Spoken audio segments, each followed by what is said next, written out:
This morning, as we're drawing down to a close, if you remember last week, we sort of covered a lot of things that were related to Catholic theology. And then we talked about Catholicism in the United States. So before we go start something new today, I want to see if there were any lingering questions from that. I wasn't here last week. If I could go back even further back, if you don't mind, real quick. I've been thinking about, Sherry's made a comment about the Catholic Church in reference to the history of the Catholic Church versus today, and it seems so different.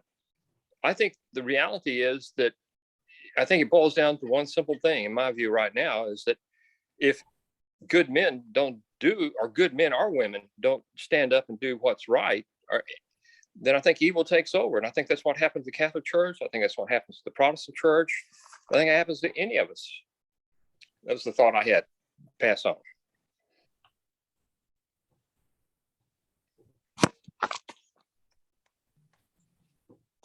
Before I comment on that, anybody want to jump in?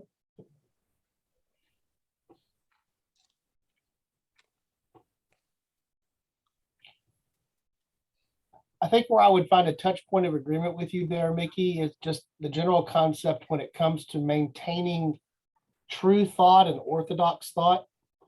It requires that somebody always be vigilant to maintain it. Exactly. Because it is going to come under challenge.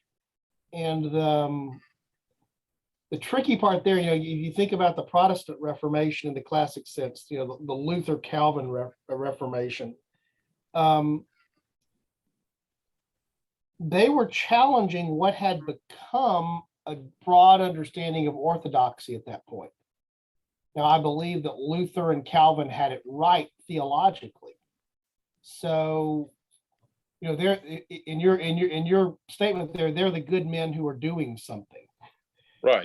And sometimes the doing something is the challenging, and sometimes the doing something is the defending. And so I think it's easy for us sometimes in our politics or sometimes in our general philosophy on things to think that it's always good to be the skeptic or the challenger, that it's always good to be the defender of the status quo. And the reality of the way the world works is neither of those is always right. And what's careful for us is to be on the right side of truth. Correct. And I do agree that, in fact, you actually set us up well today and you haven't even realized you've done it. So there'll be a very small check in the mail for you, maybe. But the question, sometimes the question even gets into interpretive understandings or interpretive history about what interpretations of what reality really has been. I think one of the things that I've come to, somebody who likes history and follows history and does stuff with history over time, is that even the way that we tell the past changes, if that makes any sense. And it's often filtered through our present. And that can be a good thing or that can be a bad thing. For example, taking 20th century political concepts and applying them back onto things, philosophically, I mean, applying them back to things that happened in the late 18th century during the American Revolution is really an unfair exercise. I think that's one of the reasons that we struggle with how we address, how we address our view of the Civil War is probably a good example of that. In terms of, or slavery even. We tend to want to put a modern color on it, but at the same time, we need to look at it what it really was back during the day. And different people distort on both sides of every argument, in my opinion. Different people distort the history to favor their current philosophy. So is it fair to say that the same is true to try to take the philosophy and the way we dealt with things in 1700, 1800s, and our points of view can't be the same as we do it now? Yeah, I think that's exactly right. I was just reminded of this, of all things, watching my mother-in-law is a fan of Jeopardy. And so we've gotten into a habit since she's now living here of DVRing Jeopardy, which airs during the day, which normally she's seen, but she's almost always telling me at some point about something that happened on Jeopardy. And I actually enjoy the game show. I just can't stop her at 11 or 11:30 in the morning and watch it. So I actually record it, and sometimes I've been watching in the evening. The final Jeopardy this past week, the reason I bring this up was I knew what the answer to the question was, or had a pretty good idea what the answer to the question, or the final Jeopardy thing was, before it even came back, just by the topic. And it was 19th century Supreme Court cases. And I immediately in my head went to, this is one of two things. This is the Dred Scott decision, or it's one of the early 19th century decisions that set out the power for judicial review, like Marbury versus Madison or McCullough versus Maryland. But I had in my head immediately. In fact, I can't even remember, I said this out loud. Dred Scott decision. This is before they even put the clue up. Before they even went to the commercial, I had a pretty good idea where it was just by the topic, and that was maybe lucky, but that was one of the most influential decisions of the 19th century. Just to hit it very quickly, that was the decision which said that Dred Scott was a slave. He had no rights regardless of where he went. This was in 1854, and it's one of the things that eventually leads to the Civil War in lots of ways. I think all of us would agree slavery was wrong. But looking at the rationale that was made for that decision in 1854 in modern times makes no sense. Because as they pointed out in the clue, the attorneys that were arguing the case quoted from the Declaration of Independence, specifically saying that these are inalienable rights, that all men are created equal. And the only way you can draw that conclusion in that court case is to say that he's not a man. If you hold back to that, that's disturbing to me. But I also am enough of a student of history to understand there was a different thought about that, even though it was wrong, and I believe it was wrong. It's biblically wrong. It's scripturally wrong. There was a different popular conception about that in much of American politics in the middle of the 19th century. So it doesn't surprise me that that's the decision of the court, but that didn't make it right then. But for me to go back and put a revisionist 21st century spin on it is also not fair, if that makes any sense. I think going back to Mickey's comment, considering what we're talking about now, I think you have to be careful, because if you don't apply certain things the same, then spiritually you get into trouble, which I think is kind of like what Mickey was saying. Yeah, and so for example, what we're going to look at today, because we've referenced this in passing a couple of times, I realize we've never taken it on. And it's a good thing to take on because we're right in the context of that, is what's called the Oxford movement. And so where you're going to see the similarity in this is that there were those inside the Church of England and at Oxford who were actually making the argument that the English Church of the Reformation that broke away was more Catholic than Catholic. And Reeves is going to make the point in the video by pointing out some particular things that that's not really true. But that's the way they interpreted history, because that interpretation of history supported their current thought. And we've seen that all throughout this study of theology as we've gone through it, is that at various points, the church or certain theologians or certain people that were making some theological point would go back and interpret something that happened centuries before their particular way for the purpose of supporting their particular point of view, if that makes any sense. And so that's common. So I think the cautionary tale for us today, which ties back to Mickey's comment, we need to be careful about making sure that we're the good men and women in terms of being on the right side of the fight and the thinking, whether that's challenging something or whether that's supporting something. Donna, you were going to say something? I was just agreeing with what you had said before Billy made his comment. Yeah, just that we can't, well, I've said it before, we can't think today that we would know what we would have thought back then. Correct. There are certain things that I could hope. Right. I would have thought back Exactly. then, because they are the right things to think. Right. But that doesn't mean that, in a different, I'll just say this, Kathy, of all the people here knew him. My dad was a really good man. And, but my dad said things to me over my lifetime, particularly when I was younger, regarding race, that I find bothersome today. And I don't think he was a racist, but I think that he was tinged by the fact that he was born in 1930 in just outside of Huntsville, Texas, and was raised in the segregated South, that those were things that were going to be in him because they were just in him. And for me not to recognize that, and for me to cast judgment upon him for not recognizing that, is what Donna's saying, which is say, what would you have been, Don, if you were in that exact same situation? And I don't know that. I'd like to Yeah. think I know that, but I don't know that. Right. The other If I- personal example, go ahead.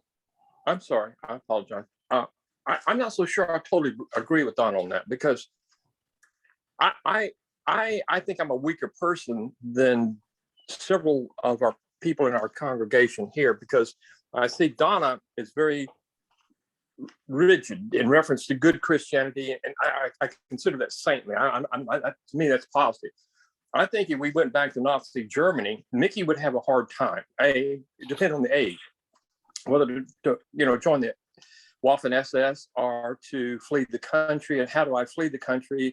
And I think Donna would just stomp her left foot and said, no, I'm not being any part of this.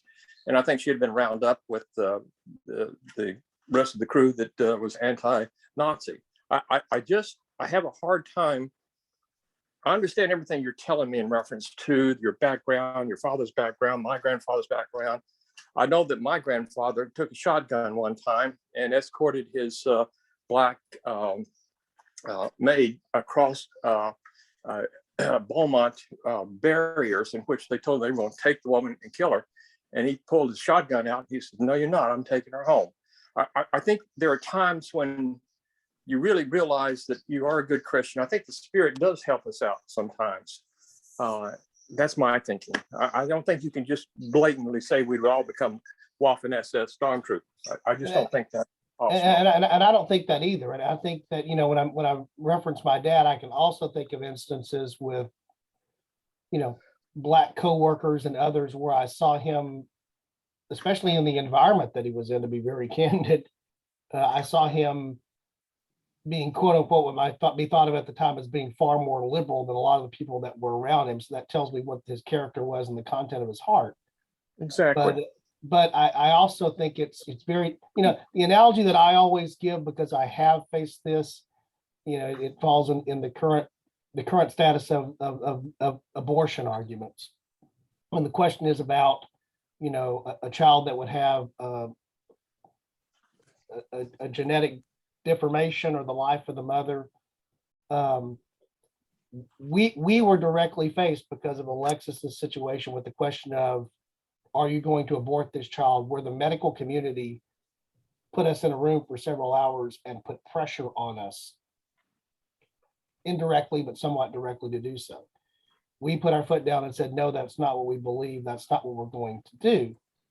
I can say what I would have done because I've actually been in the situation of having to do it. Right? Right. It's easy to say that's what I would have done, having never been confronting it, but I don't, to Donna's point, I don't know. I do, but in that case, I do know. So, yeah, I think it's an important thing here. Let's go ahead and let's try. Go ahead.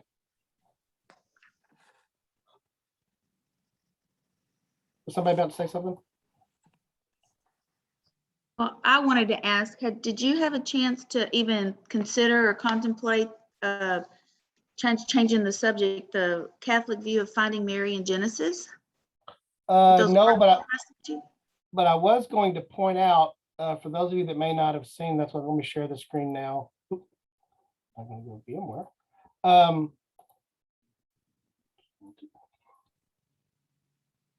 Can you see the my Well, if I actually click the share button, now you're going to be able to see it. You can see the actual our Sunday school webpage.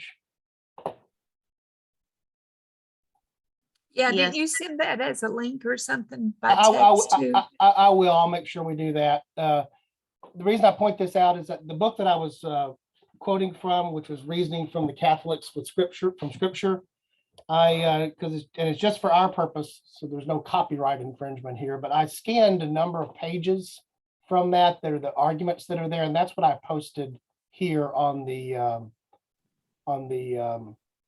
as the file up in the file section there. So it's about 40 pages of that particular stuff. Did you see the thing that Sherry? But shared? that's basically what you talked about in class last week. Yeah, correct? I saw the thing that you shared as well, Sherry, to Kathy's point. So, Go ahead.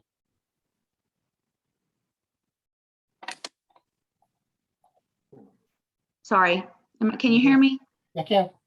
Okay, Cesar actually found two websites where they discussed Mary's, their Catholics finding Mary in Genesis. I think Genesis 3 something, Yeah. 3:15. And if you go into the latter parts of this, which is why I think I went ahead and scanned all the way down on it, is in the latter, yeah, it's in part 3, part 4 of this. He the various texts are sort of, he pulls them apart and looks at them. So I would recommend what Sherry sent, and also I'd recommend what you see here, because the Genesis passages are referenced inside of this.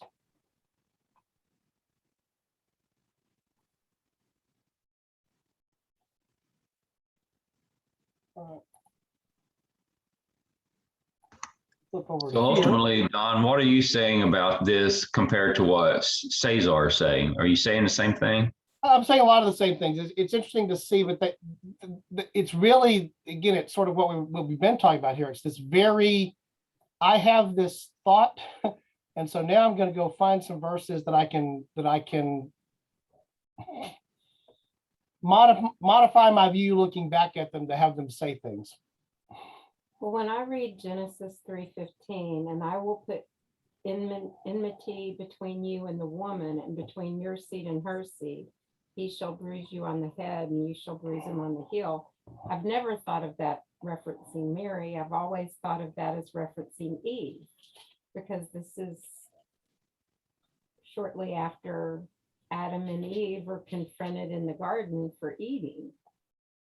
It's referencing Eve in the immediate context. Obviously, the one who will strike back against the serpent, ultimately, the Genesis 3:15 is one of the first prophecies we have of Christ. Yes.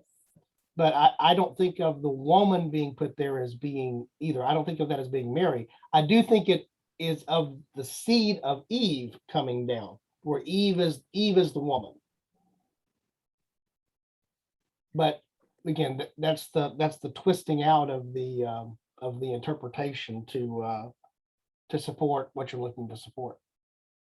But Sherry, I haven't had a chance to look at the thing that you posted. I saw it, but I didn't have a chance to listen and look at it and everything. That's what Cesar's reference said, was referring all the way back to Genesis, that Mary. Yes, the Catholics will, the she not only is Eve, but it's also Mary. So Mary was there, was referenced even back. Her position was even referenced back to Genesis. In Genesis. Yeah, and part of that extends off the concept of Jesus being the new Adam, and then this theological bent that says that Mary is the new Eve. Eve. Yeah, that's disturbing enough for me. So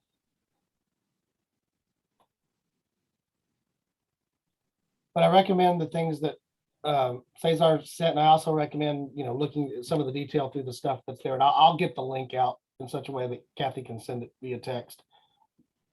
to the file that I uploaded, I scanned and uploaded. What I'm going to flip over to now for us to watch a video, you've heard me make reference to this Oxford movement a couple of times. And so I thought it would be good for just us to pick that up because it's a good companion piece to what we did last week, looking at extending Catholicism in the 19th century and in the United States to what was going on inside the Anglican Church. And then we probably won't have time, but the next place we're going to go, which sort of brings us full circle into the 20th and 21st centuries, is the rise of Pentecostalism. But here's what we're going to do now is just the quick part of this is on the Oxford movement, and I think you'll see the connections we were talking about in terms of historical interpretation to support current position. Y'all hear that? Yes.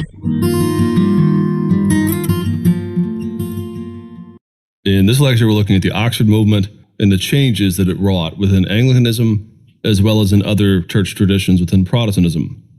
And the context that we're looking at here is the same that we looked at for the past 2 or 3 lectures, which is as the Enlightenment has radicalized and as there is an increased desire within members of the church to react against the liberalizing tendencies of certain segments of the population, whether it's people that are embracing a truncated view of certain doctrines or expelling certain doctrines entirely, or more importantly at times, if it's changes within the political order, as you see a rising nationalism and a political liberalism within certain sectors of society. Or at times, there is a nationalism that comes with a renewed conservative ethos that challenges some of the ways that the church had engaged with society in earlier decades or centuries. And we should begin by just defining what the Oxford movement is. For some of us, the Oxford movement is at least well known in general, at least by name. For some of us, maybe those of us who are Anglican, there's an ongoing debate about the rightness or wrongness about some of the conclusions of the Oxford movement. Still, for others, the Oxford movement is coming out of left field. Maybe you've never heard of it, maybe it's something that's new, maybe you're wondering what all the fuss is about. Well, put simply, the Oxford movement is a trend begun in Oxford in the 1830s that carried on for decades and that spawned something that we today call Anglo-Catholicism. The most famous person within the Oxford movement, of course, is John Henry Newman, but there are others like John Keble, etc. And the Oxford movement is a set of beliefs and a set of instincts, you might say, to try to recover the Catholic, medieval, and patristic heritage within the Anglican Church. It's a rewriting or a rediscovery in some cases of history. It's making the case that Anglicanism has a history that ought not to be overthrown in the light of modernism and rationalism. But we need to go ahead and start with one caveat, one myth right here. For a number of students of mine, particularly those who come from low church backgrounds or from other denominations, when they think Anglo-Catholic, they tend to think smells, bells, vestments, collars, and a number of the external things that are associated with a high church liturgy. And we want to say right now, the Oxford movement is not a liturgical or a movement that is only focused on the veneer, the externals. The Oxford movement is a theological and a historical movement. It begins to affect liturgy and vestment wearing and certain assumptions about what all these things mean, of course. But it's not simply the beginning of the use of incense. There had been incense used actually for quite some time in lots of different denominations. It's not simply wearing a collar. The Oxford movement and Anglo-Catholicism is not a movement of the externals. Rather, it is another one of these movements that we've seen, just like Vatican I in the Catholic Church, and just like fundamentalism and evangelicalism, that says no to the liberalizing and the progressive tendencies within certain segments of the church. In this case, it starts in Oxford by a group of scholars and writers. And the Oxford movement gets going, in particular, in the year 1833. What happened was the government, the Parliament, passed a number of legislations that updated and changed certain things within the Irish church. And this set, in particular, John Keble off. Now, you have to understand what is going on here. This is still a state church. This is still a church in which Parliament and the Crown really govern and dictate and can change things, in general at least, if they wish. In this sense, it's not all that dissimilar to Henry VIII or Elizabeth or Mary Tudor changing things in the church when they were king or queen. So Keble is concerned that there is a liberalizing modernism that is taking root in particularly the political orders that is going to put in jeopardy the more traditional theological understanding of the Orthodox faith. And so in 1833 at Oxford, Keble preached a very famous sermon called National Apostasy, in which he argued that the world was essentially falling apart, that this liberalizing, rationalizing tendency was causing people and provoking people to update and change their theology to meet the demands of the day. And he argues for a return to historicity, to the patristic age, and to the Catholic ethos of what it means to be Anglican. Well, flowing out of that, there arose the Tractarian Society, or the Tractarians as they're simply known as. And these are a number of other Oxford people who actually buy into what Keble says, John Henry Newman, etc. And they begin to publish a series of these short books or tracts on all manner of different ideas and doctrines and historical principles about the origins of the Anglican Church. And the tracts are important because they're not simply a rediscovery of the history of the Anglican Church. Rather, they are a new interpretive grid as to how to understand Anglicanism. The tracts argue a number of different points. There are all kinds of them. But there are two main focuses, two main goals within the tracts that we need to highlight.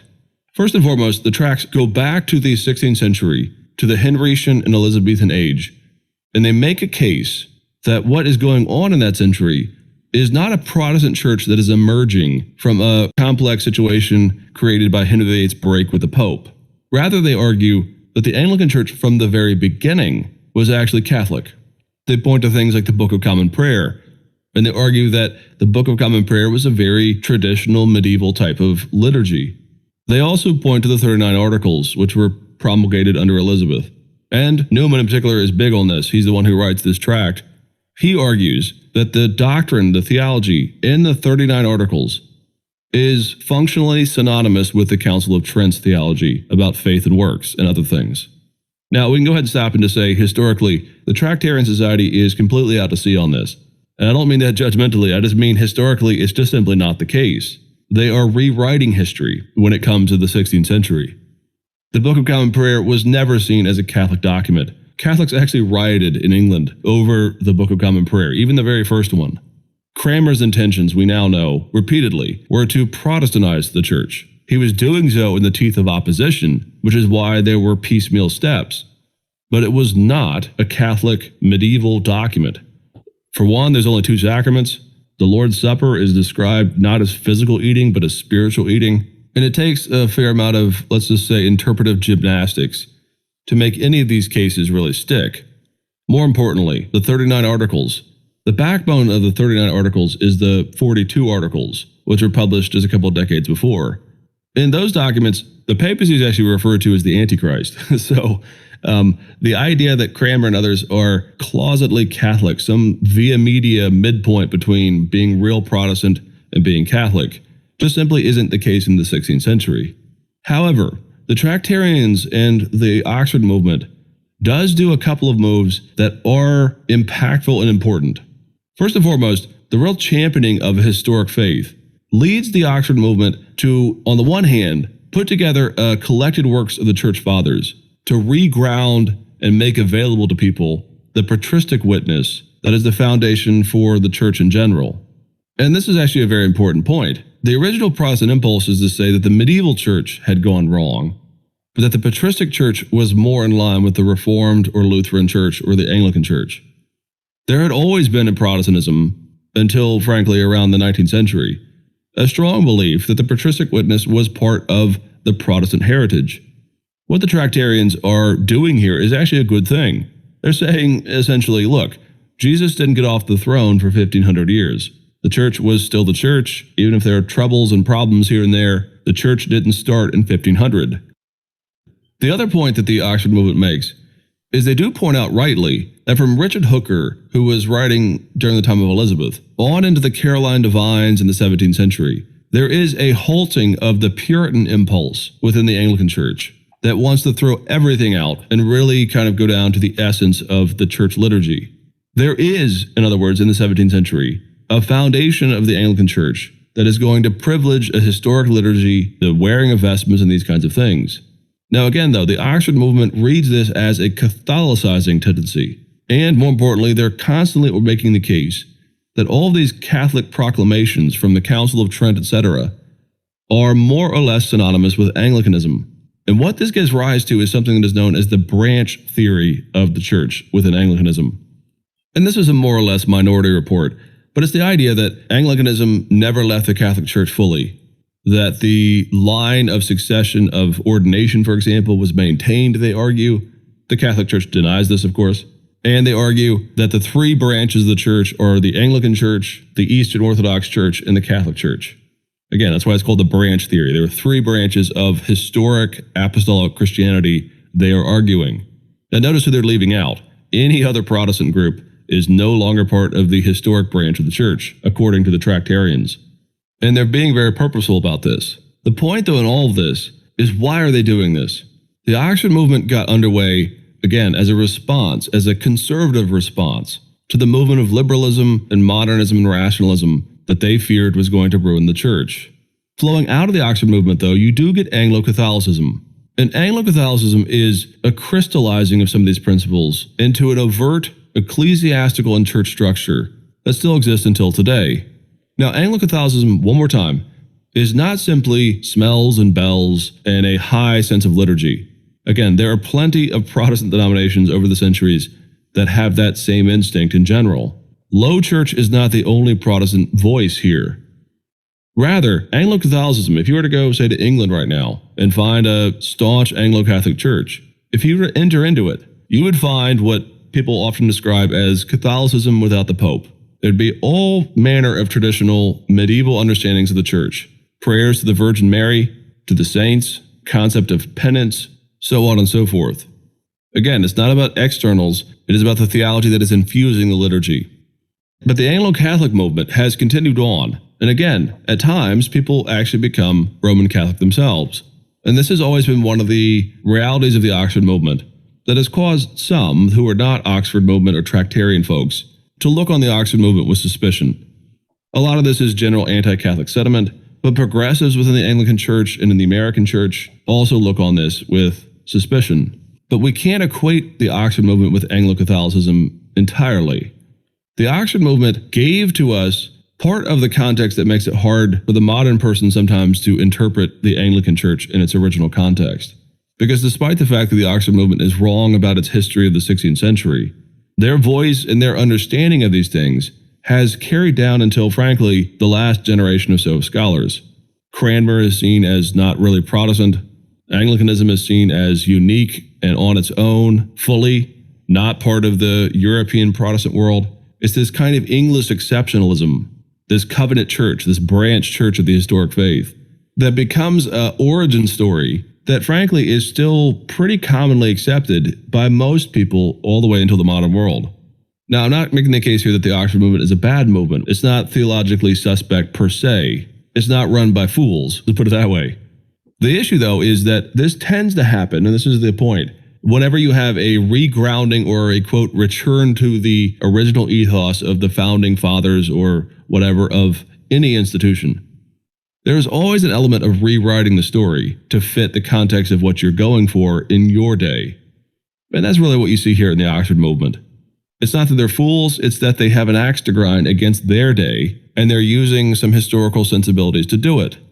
The positive thing about this, though, and this is what I think the positive of the Anglican Church has been all throughout its history, but even more so in the modern world, is Anglicans are always those who do remind Protestants that they are part of a historic church, that they actually are based on the patristic witness, that even though there are problems in the Middle Ages, we don't throw out 1,000 years of history and act like Luther was the first real Christian to ever walk the face of the earth. That type of exclusionary position tends to be very chaotically lived out in the context of certain churches within the context of the modern world. Beyond that, the better trends within the Oxford movement, native to Anglicanism itself, presses home the concern that they remember they don't overthrow things simply because they don't like them. Rather, there is a historic sensibility, a historic voice of Anglicanism that ought to be recognized. You might say that the Oxford movement gave the modern world, the modern Anglican, the modern Anglican Church, the voice to say, this is who we are, and this is who we're not. Too often over the years, Anglicanism was more or less a wax nose. Not always, but Again, it doesn't have a rigorous confessional body, and it doesn't have a body of texts like, say, Luther's works or the Reformed writings that birthed all the different Reformed denominations that came after. As we saw in the 17th century, at times Anglicanism can be remolded and reshaped a bit too easily by those who are in power. The Oxford movement, though, brings to bear the reality that they're not going to put up with a redefining of what it means to be Anglican. Going forward then from the Oxford movement, even by those who are not Tractarian and who don't buy into the Catholicizing tendencies of the Oxford movement, there is now a more rigorous understanding within Anglicanism as to what it means to be part of that church. And so in the end, the Oxford movement is a conservative reaction against the liberalizing tendencies within Britain. They rewrite and redistribute some of the load of the focus of the church throughout history. They tell people to focus on the patristic witness in the medieval world, etc. The Achilles heel, though, is that too often they're shoehorning in Roman Catholicism within the Anglican context. And for those who do not agree with the Oxford movement, that's mixing oil and water. Still, though, even for those who reject the Oxford movement, what the Oxford movement gave to Protestantism in general and to the Anglican Church specifically is a grammar and a vocabulary and a context where people were again driven to the question as to what does it mean to be Protestant.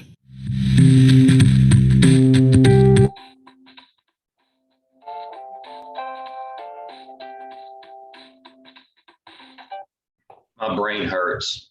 Yeah, that's a little dense. I recognize that without a doubt. What's patristic? Meaning church fathers, the early church fathers. So, we talk about the writings of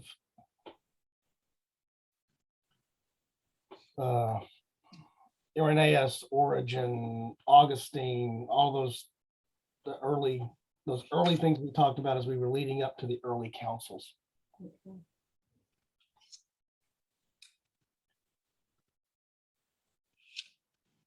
Questions about that? Comments about that? Again, I recognize it was pretty dense.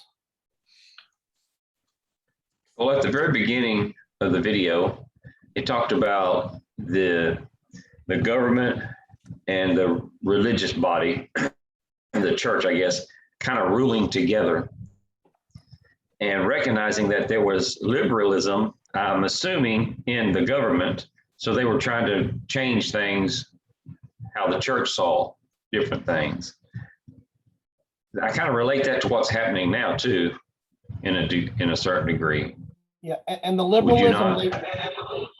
the liberalism they were referring to there was actually liberal theology inside of the church too, in the sense of well, just the more liberal thought that was coming in because of enlightenment and challenging traditional things. So it's liberal theology that's going along with the fact that it is the state church, still is the state church, by the way. It's the Church of England.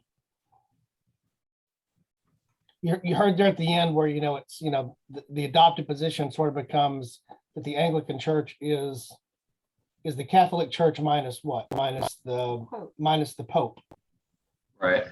And in some ways, that's how it originally comes to be, because it's the Catholic Church substituting Henry VIII as the Pope. But then, as Reeves pointed out in the video, early on, there's already the tension inside of the Church of England, in the Anglican Church, between its Protestant elements and its Catholic elements. As you talked about there, the things that were in the Book of Common Prayer and the various articles of the faith that were outlined that were more adopting a Protestant point of view, even if it wasn't Luther's Protestantism.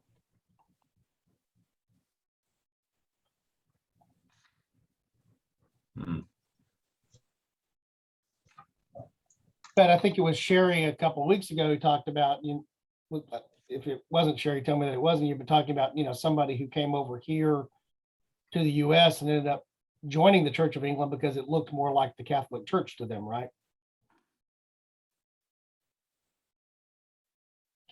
They were English. She's British, and she was part of the Anglican Church, and she now attends the Catholic Church. Catholic Church here, okay, yeah, okay, that's the connection. Because the Catholic Church here looks more like the Anglican Church there, at least from her perspective, right? Yes. Yes, Whereas here in the United States, the Anglican Church is the Episcopal Church, which is somewhat more Protestantized. That's a verb I can use. Oh, I should probably know this already, but it helped me understand, is the Anglican church a Catholic church more leaning towards Christianity? The Anglican Church is the Church of England, and so it is Christian. And really, sort of the question here about the whole debate of the Oxford movement and things here is, how much is it like the Catholic Church from which it split, or the Catholic Church as it's now evolved, versus how much is it a Protestant? How Protestant is the Anglican Church, I guess, is one way to think of it. And arguably, I mean, for example, we talked about Congregationalists and others that come out of the Anglican Church. That is where some of our heritage comes from theologically. That is definitely Protestant. It's influenced by Calvin. It's influenced by Luther. It's not Catholic. It's Protestant. But as he pointed out there when he talked about branch theory, there's a whole group of Anglicans who would argue that the Anglican Church is just one of the branches that came off of the Catholic. They would argue they are not Protestant at all. They're just Orthodox done right. What was the other branch? Catholic, Anglican, and The Eastern Orthodox churches. So like the Greek Orthodox, Russian Orthodox, the churches that broke off in 1054 with the break between the Western Church and the Eastern Church. so do they follow the Pope? The Pope? No, they have their patriarchs that take the place of the Pope. can So you there's a say what pa- you said again? Like, what did you say again? Maybe I misheard it about, oh gosh. They don't consider themselves Protestant? Those that would hold to the branch theory don't. Okay. They're a branch off of the Catholic Church. So Okay. how do they reconcile the whole issue when, with Mary and Elizabeth, and Mary being Catholic and Elizabeth being Protestant, blah, blah, blah? How do they go back and reconcile all of that? Well, I think as you heard Reeve said, they just sort of gloss over or Rewrote ignore it. that or see it through their rose-colored glasses. That's the rewriting of history. Right. And as he points out, they rewrite history, and in some cases they rediscover history, because there definitely was. We get so focused on the Protestant aspects that rose out of Anglicanism because of our heritage that it's easy to overlook that there was all the way through the forces that were pushing back, that were we ought to be more like the church that we broke from. And this was a real tension that was going on. It's just that it reemerges in the 19th century with the Oxford movement and the Tractarians putting things down in writing that are making that argument. Did the Protestant church directly break off of the Anglican church?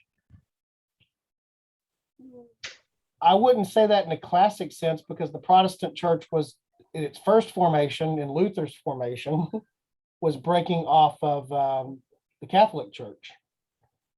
So we're another branch. Well, that's, here's the interesting thing. Here's the common theme across the board. When they're talking about going back to a patristic understanding, you're talking about everybody's talking about going back to say, we are more like the church in Acts than you are. Everybody wants to claim being the original, if that makes any sense. Right. So for example, the Catholic argument there is, where is the authority of the Pope listed? In a line of apostolic succession that goes all the way from Peter to the current Pope today. When we talked about particularly Baptists who are like landmark Baptists. In fact, you heard Doug say this more than once.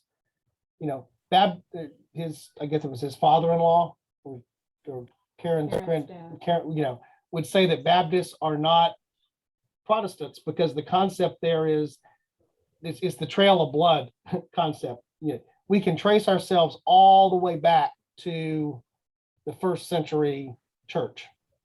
We're the original. And you know, so this is what plays over time is everybody's sort of claiming we're the direct descendants of the true church, regardless of how we got here. And that is a rewriting of the history of the Church of England to say that it didn't come from Catholic roots. Would y'all agree with that based on the study of history that we have? I mean, Henry, before he breaks away for the reasons that he breaks away, he's given the title what? Defender of the faith. What faith is he defending when he writes? Catholics. The Catholic Their faith. Catholic faith. Yeah. He would have been a priest if his older brother hadn't died. He wouldn't have been king.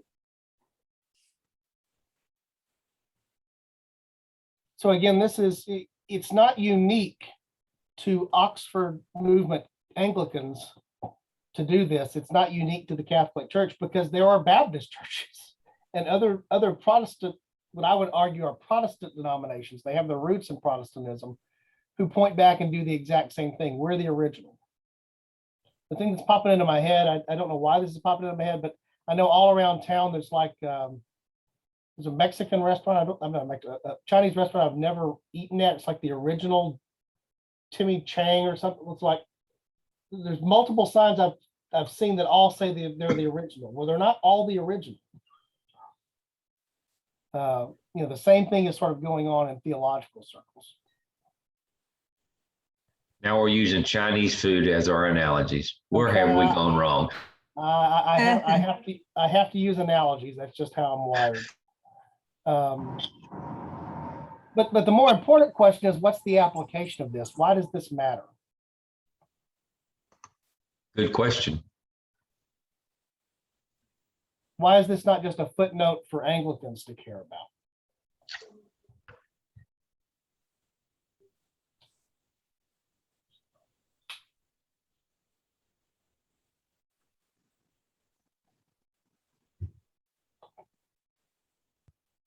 I would make the argument that the reason it's important is what I was just saying, that we all do it to a degree. Every denomination does this. And you have to be careful not to distort the realities from history while you're doing that, because those realities don't fit well with the argument that you're trying to make.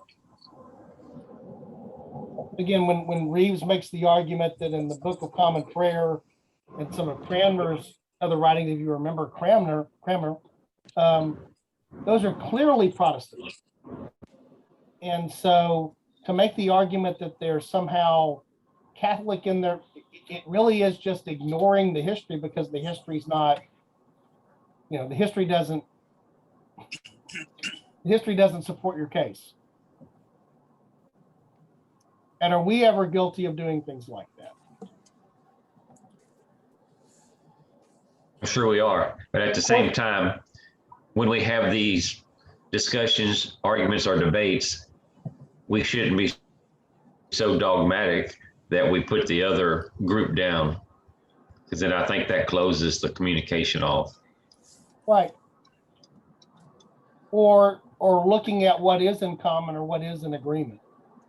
I think that's the toughest thing between Protestants and Catholics, even down to the 21st century, is the problem of what are we in agreement on enough to be able to work together? That's a fundamental question to ask. Yeah, with every religion. Correct. But particularly with those who claim that they profess Christ. Yes. Hey, Don. Yeah. Hey, it's Albert. Hey, Albert. So like the talking earlier about Mary and Mary being in Genesis.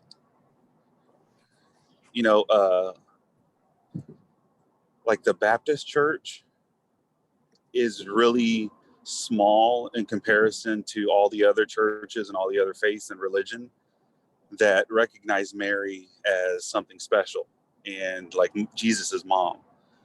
And because like the Muslims mention her, she's Jewish, and a lot of denominations really, she's part of the equation, and so I think again, like Sterlingwood in general, or I don't know if it's Baptist, they don't focus as much on Mary. And I think that's actually a small percentage of Christians, Muslims, Jewish people. There's so many other people that just give her acknowledgement. And I think, talking about Adam being man and Eve being woman in general, and then the Savior's going to come from a woman. The prophet talks about, the virgin birth. Mary does this. It gives so much more credit to Jesus, That's my thought.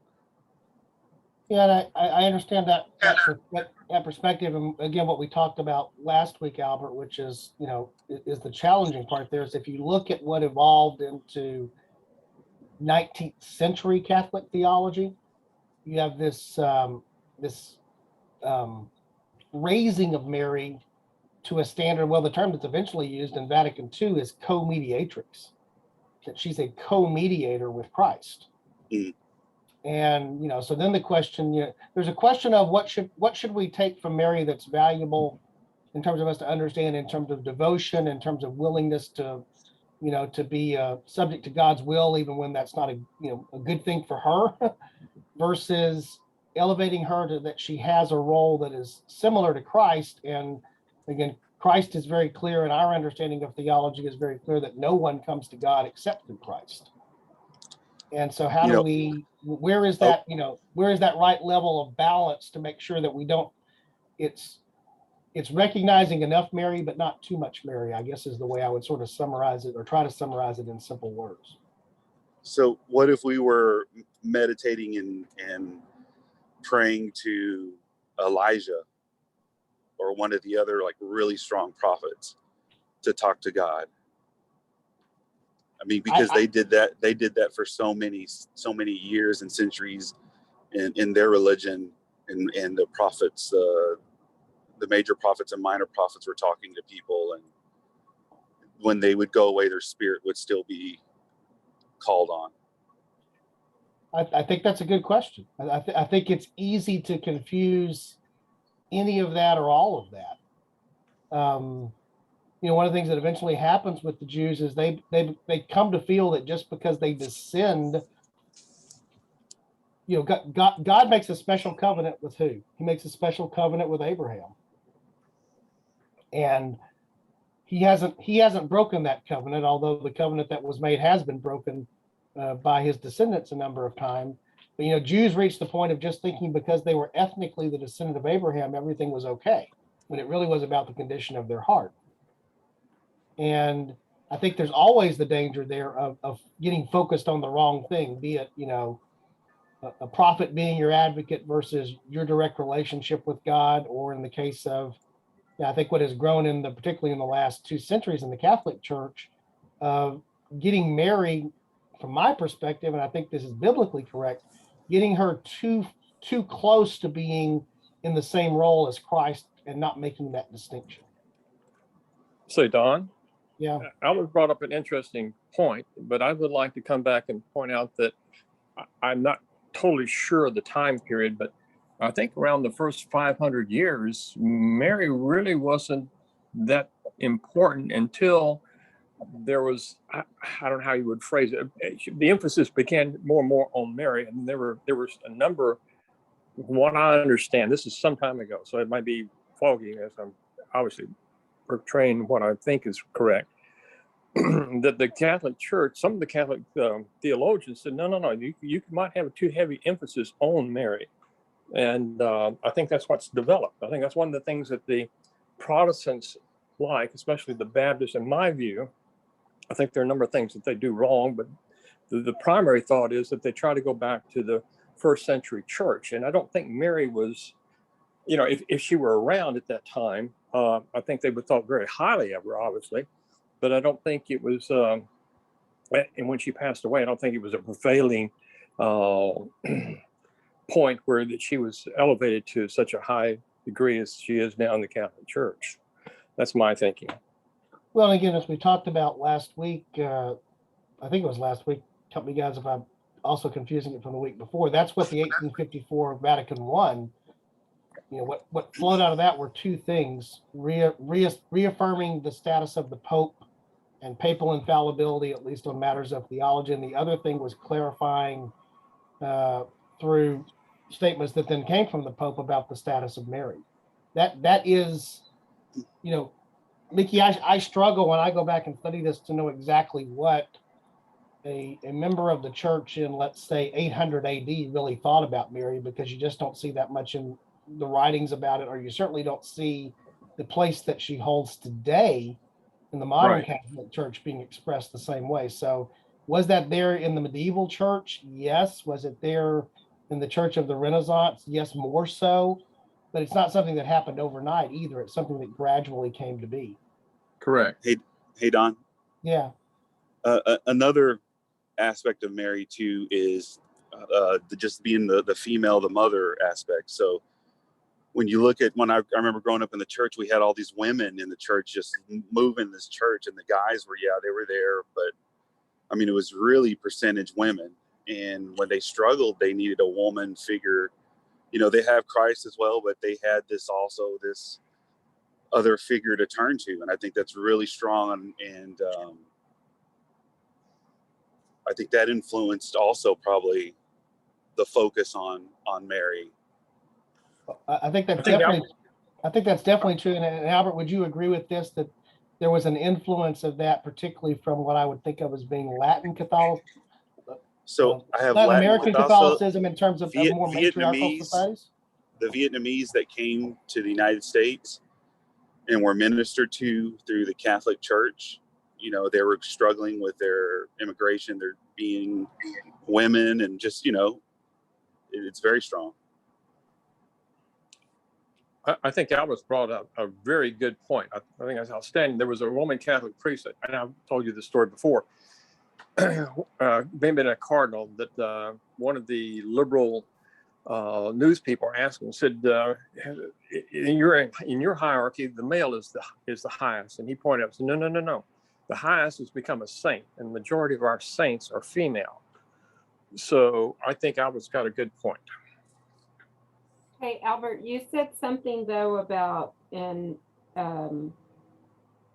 Islam, or even Mary in Muslim beliefs has a higher role, and I don't think I'm not saying higher role. I'm just saying that she is part of the equation. Like she's mentioned, she goes to take care of Elizabeth and encounters John the Baptist in womb.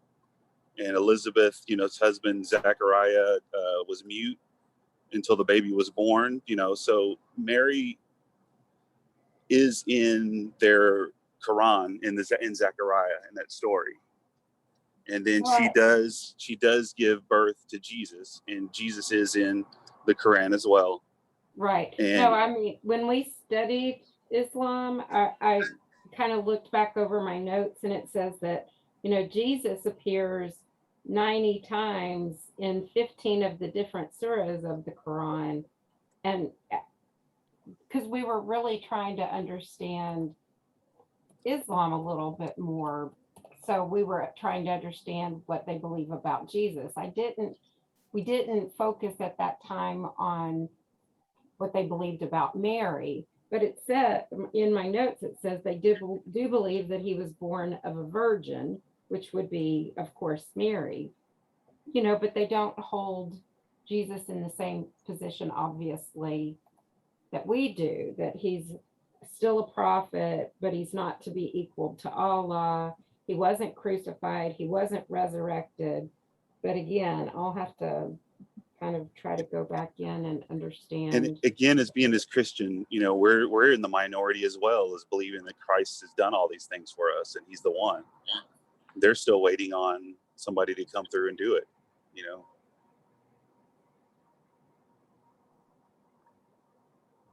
Yeah, But I didn't quite understand what you said there. You're talking about the Jewish community? The Jewish community. Yeah, you're saying that they're still waiting for the Messiah. I would assume you're talking about the Jewish community, because the Muslim community doesn't go along with that line of thinking, I don't think. So A savior of time, because they felt Muhammad yes, was a great so they prophet. they say that Christ is going to come back to judge Oh, I see what you're saying. yes, and but You're they correct. don't. You're correct.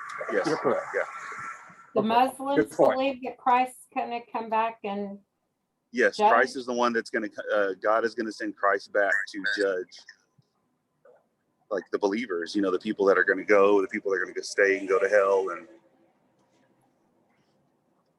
it's they miss it. They're there. They believe a lot of the things. They're very faithful in their faith, but they miss it. And that 1 little % that they miss it, that's why we're here to talk to them about it, and that's why we're here to show them Very good, Christ. Albert.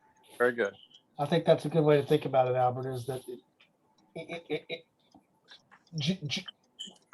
the Jewish tradition has missed it because it was there all along in the Old Testament and the prophets, and they missed it, you know, looking for something else. And it's there in Islam, and they've missed it for a different reason, but both of them have missed it, even being aware of it, which is the sad part.